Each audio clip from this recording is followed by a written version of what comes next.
I understand compassion and empathy for your friend, but what made that empathy turn into, advocacy? For me, sitting in, as you may know, or some of the listeners might know, navigating the VA, the Veterans Affairs Hospital System in the United States, is really challenging. So I got involved in the healthcare of this friend of mine, this teammate that needed help. He needed a hand.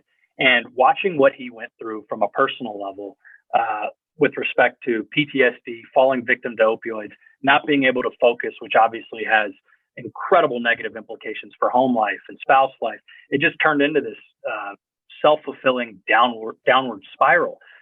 And as I came to watch my friend go through this, and he said to his doctor, as I'm sitting there taking notes in the back, he says, "Doc, he's an East Coast guy, he's a Naval Academy guy." He says, "I'm going to try this medical marijuana thing." My head kind of poked up. That's not what I expected from a buddy of mine.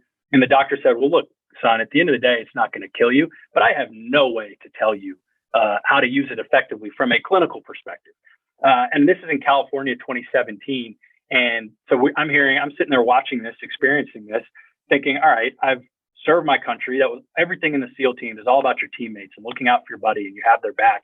And here's my friend that needs help. And a doctor's telling him he can't help him because there's no research.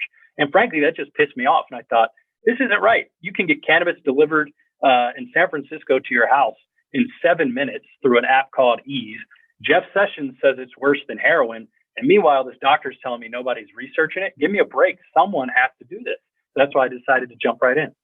And you must have realized when you jumped in that, contrary to even what Jeff Sessions says and everybody else has said, there's been research done on cannabis over the last 30, 40 years, a majority of which funded by the US government overseas, that has validated unequivocally the efficaciousness of cannabis as a medicinal agent.